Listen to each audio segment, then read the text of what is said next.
Hello, Sagittarius, Sun, Moon, Rising, and Venus signs. Kamusta kayo? Sana po nasa mabuti kayong kalagayan. Welcome back po sa Star Tarot. Kung bago kayo dito, welcome din po kayo. Please subscribe, like, share my videos, and leave me a comment po kung nakaresonate kayo. Thank you. So, tingnan natin kung ano ba ang mga mensahe ninyo for today. And this is timeless po. So, kung kailan ninyo ito mapanood, that's when it's meant for you to hear. Okay? So we have 10 of wands. Ayan. So, napapagod ng iba sa inyo rito. Karga-karga ninyo yung 10 wands na yan. Pero ngayon, handa na kayong ibaba ito. Kasi maybe hirap na kayo, no? Bigat na kayo sa pagbitbit ng 10 wands na to. Kaya hindi na kayo dito magpapatumpik-tumpik pa. Hindi na magbabago ang isip ninyo and you are ready to put this on the ground. So this could be anything. Pwedeng sa pamilya ito, responsibilidad, 'di ba? Mga obligasyon sa pamilya, baka sobra-sobra na, napapagod na kayo ng todo, or po pwede rin na trabaho ito, no? Baka you are dealing with toxic boss, toxic na mga kasamahan sa trabaho. This could be there could be a lot of a ton of toxicity in your workplace. Po pwedeng ganon. Kaya mahirap magtrabaho kapag ka ganon, hindi ba? Kaya po pwedeng ganyan din ang sitwasyon ninyo rito, no? What else? We have 10 of swords. There's another 10. No? So this is a powerful synchronicity dito sa Sagittarius. So I suggest pakitignan po ninyo yung angel number 1010 kasi dalawa ng 10 magkasunod. So that becomes angel number 1010. Pakitignan po ninyo, paki-research ninyo, i-google po ninyo. Tingnan ninyo kung anong ibig sabihin ng angel number 1010. Okay? Para nang sa gayon, marami pa kayong mababasa dyan, may inspire kayo at maaaring makatulong sa inyong sitwasyon.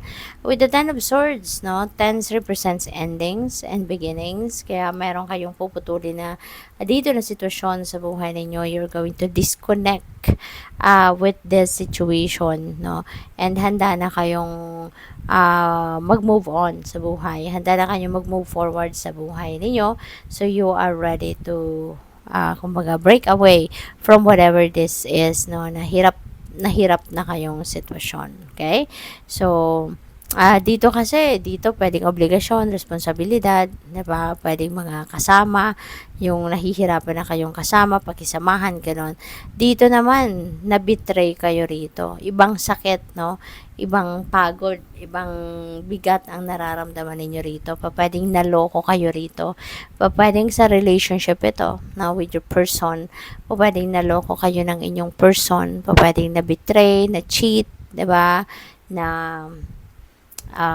traidor kayo rito, kung siguro kaibigan or kapamilya, pwedeng merong pagtatraidor dito na nangyari sa inyo. Kaya lugmok na lugmok kayo rito, feeling ninyo you were stabbed on the back kasi hindi ninyo ito sukat akalain siguro na magagawa ito ng tao, na kung sino man ang gumawa nito sa iyo.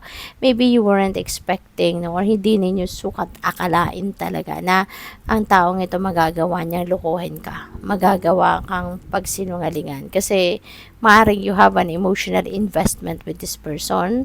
Maaring inalagaan mo to, minahal mo to, or malapit ito sa puso mo, pinagkatiwalaan mo, yung mga ganun ba?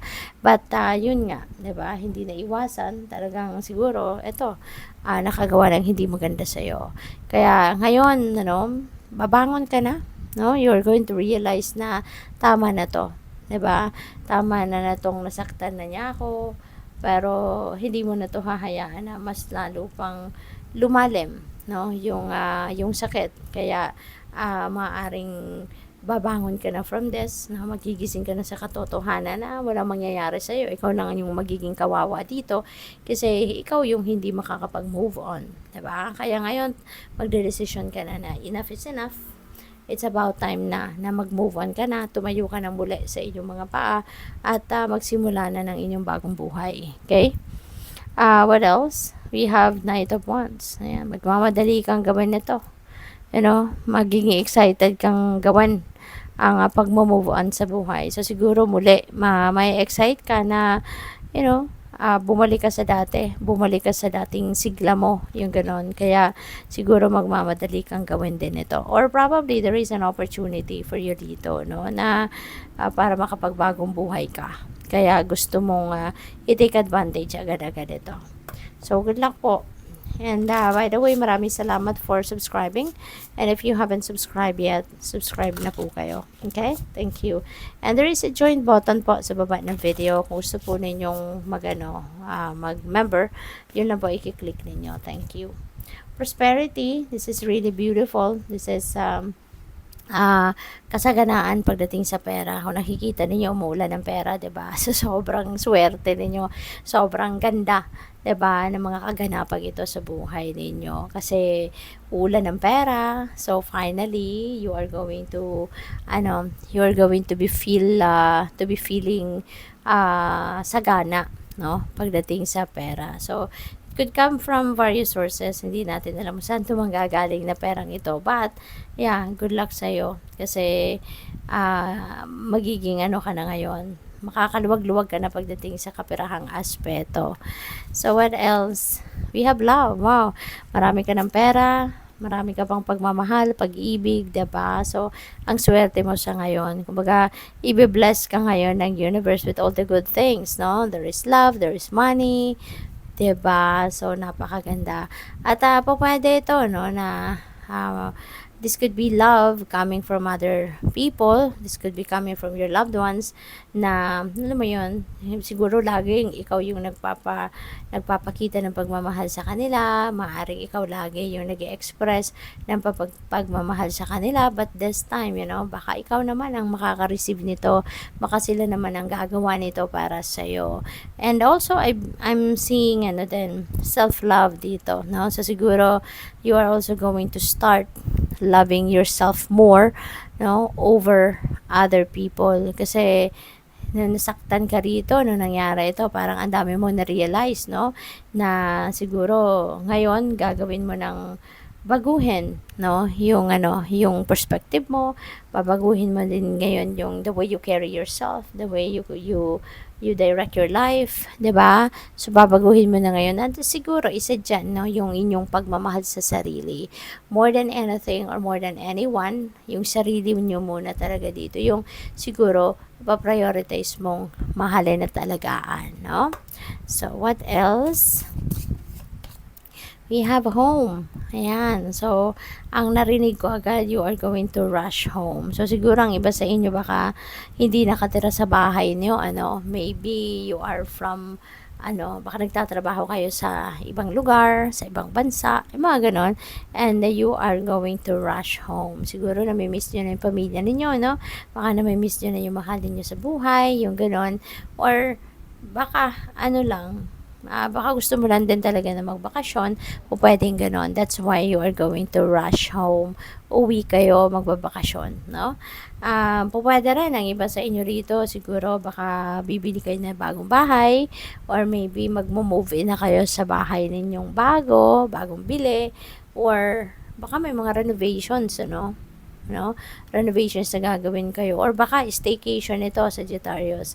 Maybe gusto mo munang umuwi, no? Magbabakasyon ka lang muna sa bahay nyo, at baka gusto mo lang din na mapag-isa, gusto mo lang din na makasama mo yung pamilya mo, yung ganun ba, no? Staycation kasama ang pamilya, yun ang napipick up ko din dito for some of you. Okay, good luck po.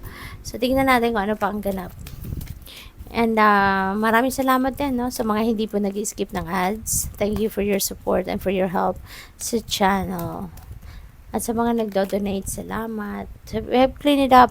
Ayan, you are going to remove negativity in your life. Anything na hindi nagsiserve ng highest good sa buhay ninyo, you are going to remove that out of your life. Feeling ko din dito, anything na tawag dito, yung nagko-cause na lang ng gulo or nagko-cause na lang ng parang toxicity in your life, you are also going to start cleaning that up. You're going to declutter your life, no? Hindi lang yung physical space ninyo, yung living space ninyo, but your life in general, you're going to clean it up, no? So, napakaganda. So, what else? We have chaos and conflict. Ayan. So, pwedeng ano to, internal, no? Pwedeng internal conflict ito. Baka naguguluhan kayo. Baka merong tawag dito, yung kumukontra yung isip siguro ninyo sa gusto ng damdamin ninyo or yung kung ano man ang gusto ng puso ninyo, parang hindi rin sakto sa gusto ng isip ninyo. So, parang nagka-clash, no? Yung mental and your emotional aspects dito. So, pwedeng ganun ang ganap. Kaya nagkakaroon ng conflict. Kung kakaroon ng naguguluhan kayo, no? So, final message ninyo, we have mending. Meron ditong pagbabate. So, you know what? Pick up ko rito, kaya siguro kayo naguguluhan. This could be related to the person who have caused you pain. You have someone that have caused you trouble and chaos sa buhay, no? Baka ngayon naguguluhan kayo, baka nag-apologize ito sa'yo, lumalapit sa'yo, nagsusorry, nagmamakaawa, so siguro naguguluhan kayo if you are going to forgive this person na or kung anong gagawin mo. So siguro yan ang ikinagugulo ng isip mo ngayon.